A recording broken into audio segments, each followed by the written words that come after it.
नमस्कार मंडळी, आगरी मेजवानीमध्ये तुमचं स्वागत आहे। हिवाळा सुरू झालेला आहे आणि हिवाळ्यात मस्तपैकी हिरव्यागार अशा भाज्या मार्केटमध्ये मिळत आहेत। भाज्या, फळभाज्या तसेच पालेभाज्या देखील मिळत आहेत। त्यातलाच हा एक प्रकार आहे, तुम्ही ओळखलाच असेल। तर हा प्रकार म्हणजे कोवळी पाने आहेत हरभऱ्याची।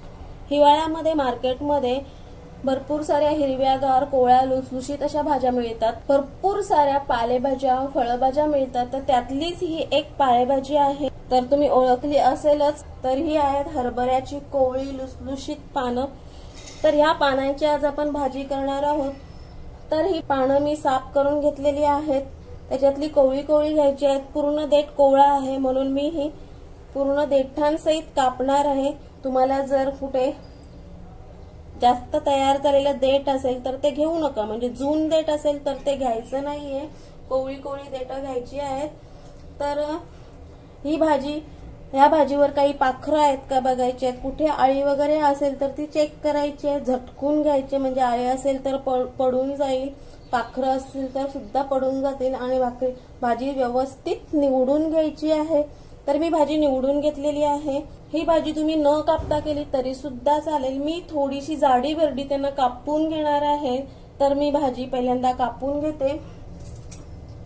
तर या ताटामध्येच तिचा असा गोळा करून घेते। ताटामध्येच असा गोळा करून घ्यायचा, म्हणजे ती पटकन कापून होईल। आणि तिला अशी जाडी भरडी कापून घ्यायची आहे। तुम्हाला जर बारीक कापायची असेल तर ती सुद्धा चालेल, आणि जाडी भरडी कापत असाल तरी सुद्धा चालेल। तुमच्या आवडीनुसार तुम्ही तिला जशी पाहिजे तशी कापून घ्या। हे बघा किती पटकन होऊन जाते, परंतु कापण्या अगोदर ती स्वच्छ धुवून घ्यायची आहे।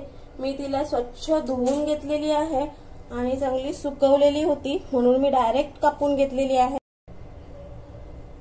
मस्तपैकी भाजी चिरून झालेली आहे, जाडी भरडीत चिरलेली आहे। आता या भाजीची आपण फोडणी घालूया।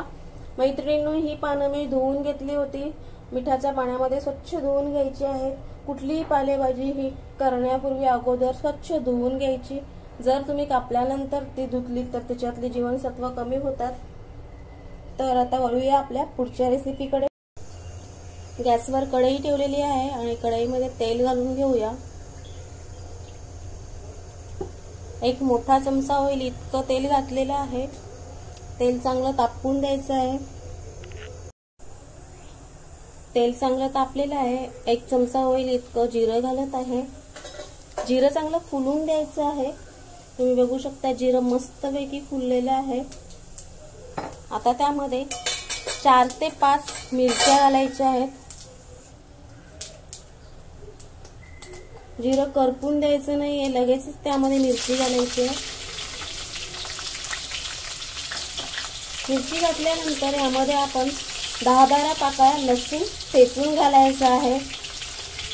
लसूण ठेचूनच घालायचा, कारण भाजी खात असताना जेव्हा लसूण दाताखाली येतो तेव्हा खूप छान लागतो। हे सगळं परतून घ्यायचं आहे। लसूण आणि मिरची परतून घेत असतानाच त्यामध्ये मी हिंग घालत आहे। हिंग ऑप्शनल आहे, तुम्हाला आवडत असेल तर तुम्ही घाला। इथे मी 1 छोटा चमचा हिंग घातलेला आहे। गॅस मीडियम आचेवरच आहे। तुम्ही बघू शकता मिरची चांगली पांढरट झालेली आहे। लसणाचा थोडासा गुलाबी रंग झाला की त्यामध्ये आपण हळद घालून घेऊ। तर लसणाचा कलर देखील चेंज व्हायला आलेला आहे। आता आपण त्यामध्ये हळद घालून घेऊया। तर इथे मी अर्धा चमचा हळद घालत आहे। हळदीचा कच्चेपणा जाईपर्यंत आपल्याला हळद परतून घ्यायची आहे। कोवळी लुसलुशीत जी पानं आहेत ती आपल्याला त्यामध्ये घालायची आहेत। आहा, खूप छान असा सुवास आलेला आहे। मस्त फोडणी बसलेली आहे किंवा चटका बसलेला आहे। लसणाचा खमंग वास आणि त्यामध्ये हरभऱ्याच्या पानांचा वास खूप छान आलेला आहे।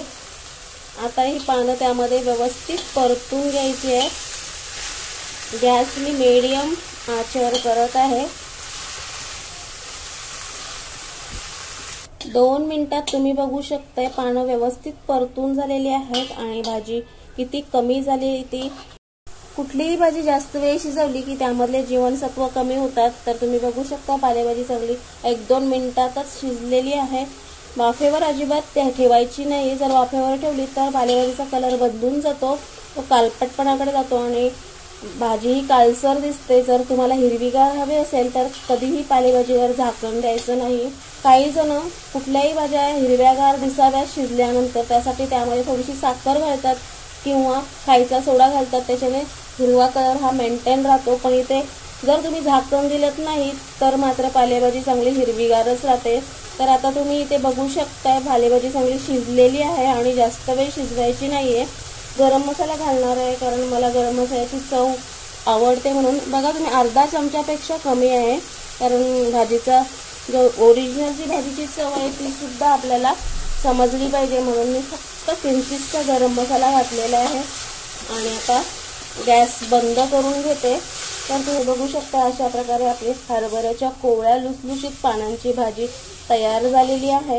मैत्रिणींनो, तुम्हाला जर ही भाजी आवडली असल्यास नक्कीच लाईक करा। माझ्या चॅनलला अजूनही सबस्क्राईब केलं नसेल तर सबस्क्राईब करायला विसरू नका आणि पुन्हा एकदा भेटूया अशाच एखाद्या रेसिपीमध्ये। धन्यवाद।